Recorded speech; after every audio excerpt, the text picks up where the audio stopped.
Skeletal tissues.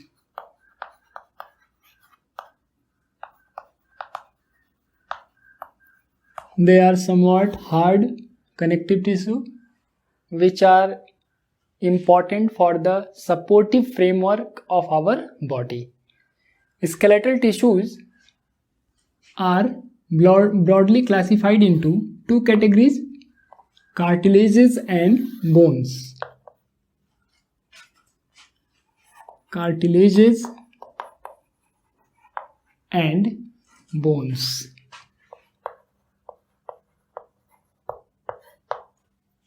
You can easily understand where these structures are present. Cartilages are present in nasal septum, the layer which divides the nasal cavity, that is made up of cartilage. In ear pinna, this is cartilage, soft bones, okay? And the bones are present in our hands, legs, ribs, vertebral column, they all are bones, okay? So cartilages are elastic, harder than connective tissue proper,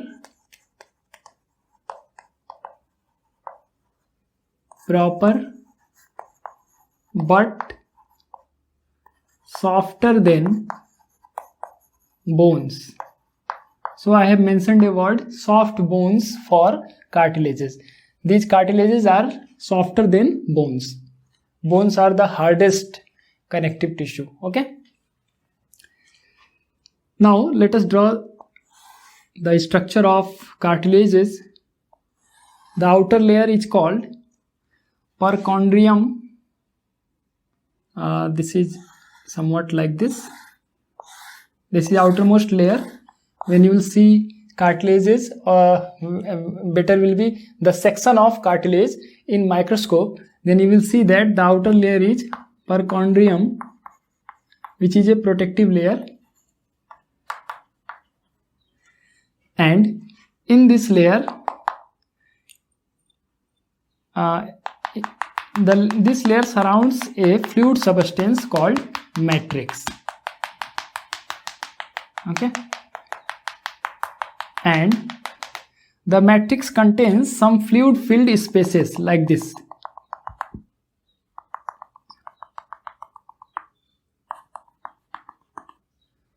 These are some fluid filled spaces, means the spaces which contains fluid. The fluid filled spaces in matrix are called lacuna,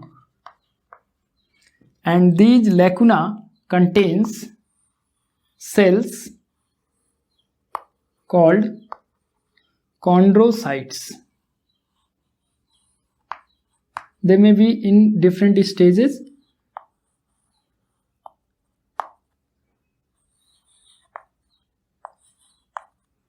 You can also make here 4 divided into 4 cells, okay? So the matrix of cartilages contain fluid filled spaces called lacuna, and in these lacuna are present chondrocytes, which are cartilage forming cells. The most important fact is that this is elastic due to presence of protein chondrin. So I can write it here. Matrix contains a protein called chondrin, chondrin, chondrin, due to which cartilages are elastic. So the elasticity of cartilages is due to presence of protein called chondrin, and the cells which are present in cartilages are called chondrocytes, and they are present in fluid filled spaces called lacuna, and the outer covering is called perchondrium, okay? This is all about cartilages. You can see if I stretch my ear, it is easily stretchable because of its elasticity, and the elasticity is due to presence of protein called chondrin. Okay, so this is all about cartilages. The next structure is tissue. Actually, it is bones. So you have seen bones. For example, I have drawn here. This is a long bone. Okay, it is hardest connective tissue.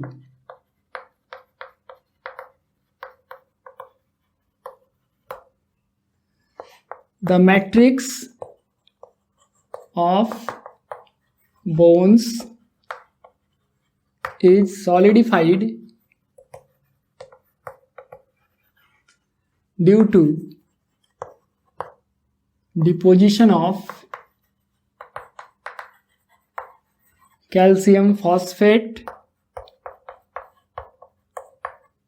calcium carbonate, etc. This calcium carbonate is 60 to 70% in our bones, due to which the matrix becomes hard, solidified, and therefore it is rigid. Okay, matrix contains a protein. Matrix contains a protein called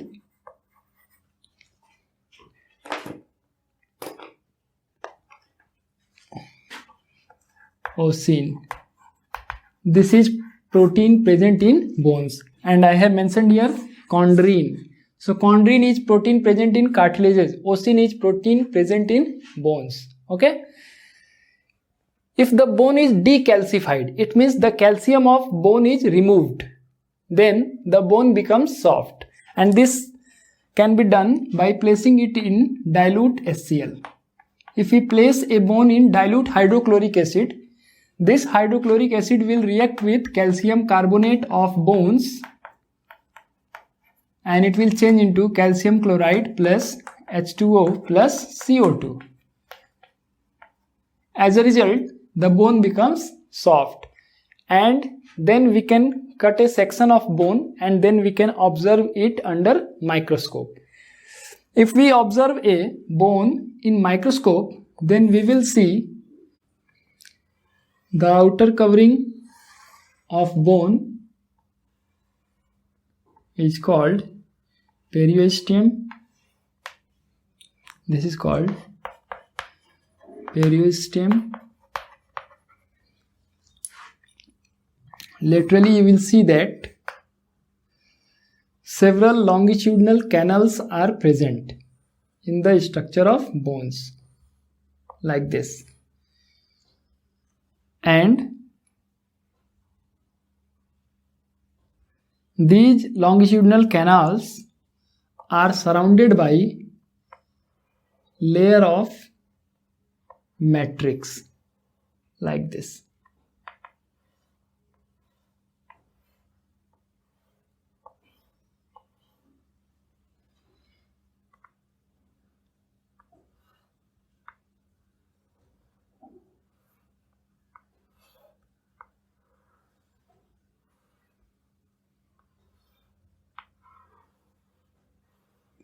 You will be able to understand if you think the structure like this.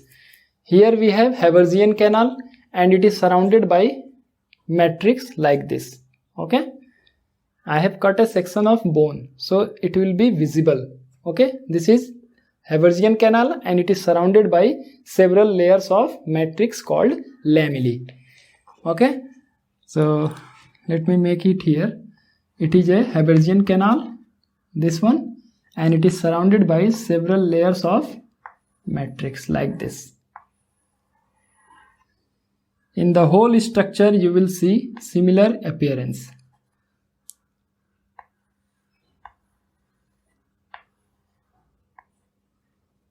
Okay.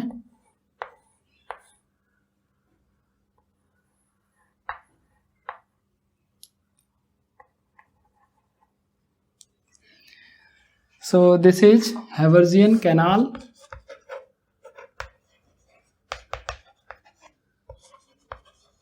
And the layer of matrix substance surrounding it is called lamellae.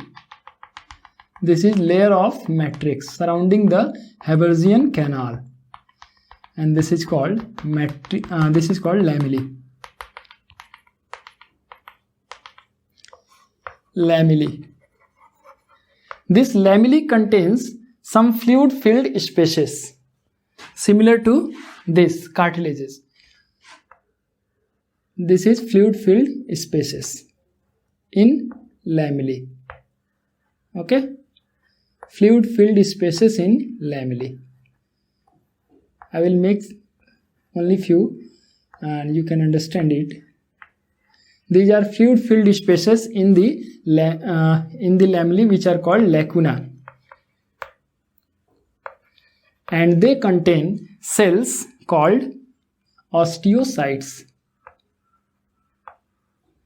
I have shaded it yellow. They are osteocytes. So this is osteocytes. They are bone forming cell. Let me make it in detail. Here you have a layer of matrix which is called lamellae, and in the lamellae you will have a fluid filled space called lacuna, and this lacuna contains a cell which is called osteocytes. These are bone forming cells. Osteoporosis is the bone cancer. Okay, if a person is suffering from bone cancer, then in that case osteocytes are not formed. As a result, the bone becomes weak and there is no development of bone marrow. And you know very well that bone marrow is the place where blood cells are formed. So if bone marrow is weakly developed, it is not properly developed, then blood cells will not be formed and ultimately the person will die. This situation is called cancer of bone, that is osteoporosis. The bone becomes weak and fragile. So this is the structure of mammalian bone. The main things which you must have to learn is that the cross section of bone shows longitudinal canals which are called Haversian canals. These are surrounded by layer of matrix called lamellae. The lamellae contains some fluid filled spaces called lacuna, and lacuna contains cells, the bone cells, which are called osteocytes. They are bone forming cells. And what are the important functions of bone? Bone maintains shape of our body. Okay. Second thing, it provides a supportive framework to our body. It provides protection to delicate organs, and it is the site where blood cells are formed. The bone marrow of long bones contains reticular tissues which are involved in the formation of blood corpuscles. So these are some important functions of bones. Okay, so this is all about skeletal tissues. They are of two types, cartilages and bones, and I have already discussed about the structures. You can easily distinguish between cartilages and bones. In cartilages you have chondrine protein, in bones you have ossin protein. The cells of cartilages are called chondrocytes, the cells of bones are called osteocytes. Cartilages are soft bones, they are softer than bones. Bones are hard structure. Okay, cartilages lack salts like calcium carbonate, calcium phosphate. They do not contain such salts, due to which they are soft. But bones have deposition of calcium phosphate, calcium carbonate, due to which they are very hard structures. Okay, they contain the long bones have bone marrow, but cartilages do not have such structures. Okay, these are some important differences between cartilages and bones. So this is all about skeletal tissues. Now the next tissue is vascular tissues. Vascular tissues.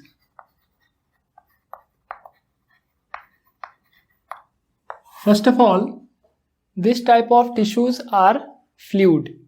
They have ability to flow. So they are fluid.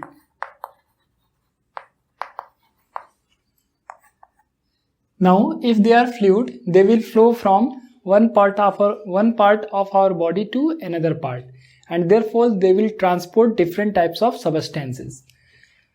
So they help in the transportation of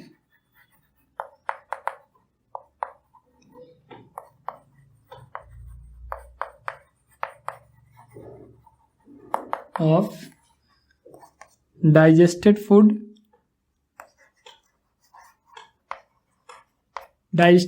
from alimentary canal to whole body parts. Second, oxygen from lungs to cells of our body. All cells of our body get oxygen with the help of vascular tissues.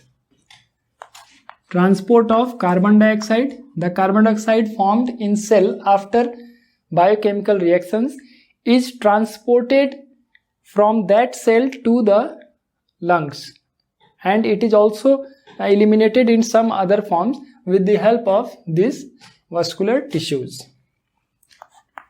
Hormones. The hormones produced in our body are directly poured into blood, and then they reach the respective organ where they show their action. The next is excretory waste, like urea. The urea is formed in liver and it is carried with the blood to the kidney where it is filtered out in the form of urine. Okay, so these are some important functions of vascular tissues. In addition to this, they have some specific function which we will discuss in their divisions. Okay, so vascular tissues are of two types. The first one is blood and the second one is lymph. Okay, now blood contains two components. The first one is plasma and second one is blood corpuscles, or we can say floating elements. Okay, plasma is about 55% of the blood, and in 45% we have blood corpuscles. This plasma contains 90% water, and in rest 10% there are proteins, gases, digested food. All these things are carried by blood, so they will be present in the plasma. And excretory waste, etc. Now you should note one thing, that vascular tissue is very unique in the sense that it has plasma in place of matrix. You have seen in connective tissue proper and skeletal tissue that they contain matrix, but that matrix is not present in case of vascular tissue. In place of matrix we have plasma in vascular tissues. Okay, and plasma contains 90% water, and 10% you have different substances like proteins, gases, digested food, minerals, water, not water actually, excretory wastes and different gases. Okay, CO2, O2, these all are present in 10%. Now blood corpuscles are of three types: RBC, red blood corpuscles, WBC, white blood cells, and platelets. They are also named as erythrocytes,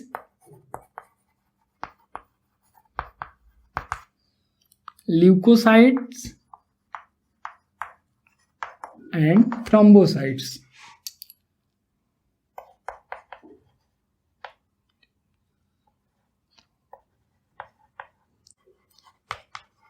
Now RBC are biconcave disc shaped cells, but they do not have nucleus. Okay, Biconcave means if you see laterally, you will see the shape of RBC like this from lateral view, side view. It is compressed in the middle and bulging out at the anterior and posterior part, okay, or we can say at the periphery. If you will see from the surface view, the peripheral region will be bulging and the central region will be compressed. That is biconcave disc shaped structure. I will write it here. They are biconcave disc shaped structures. Okay. Denucleated. When RBC are formed, they contain nucleus, but on maturity, the nucleus is degenerated. Okay, the nucleus is not present in mature RBC. It is in order to facilitate the transportation of oxygen. No mitochondria. Mitochondria is not present. And respiratory pigment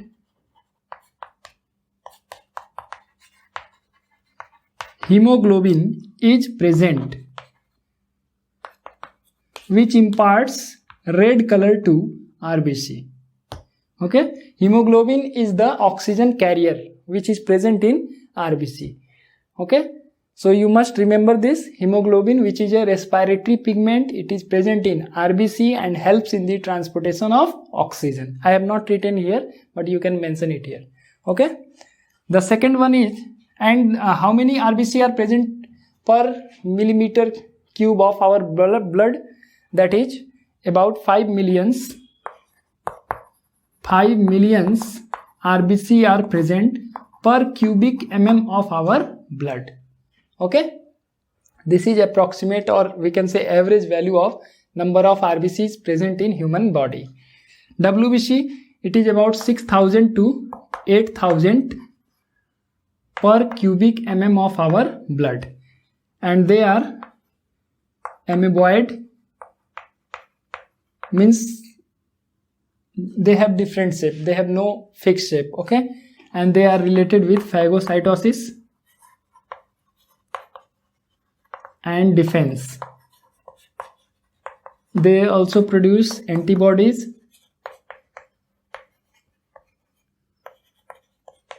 So they are called soldiers of our body. They actually prevent disease causing organism to cause illness. Okay, or we can say they protect our body from harmful organism. They produce antibodies and several chemical substances which eradicate such germs from our body. They are of 5 types: monocytes, lymphocytes, acidophils, basophils, and neutrophils. These are 5 types of WBCs present in our blood. You will read in detail about these blood corpuscles when you will read circulatory system in your next class. But as far as the syllabus of this class is concerned, we must have to know the names and some important functions of that type of cells. Platelets, they are about 2 lakh to 3 lakh per cubic mm of blood. They help in blood clotting.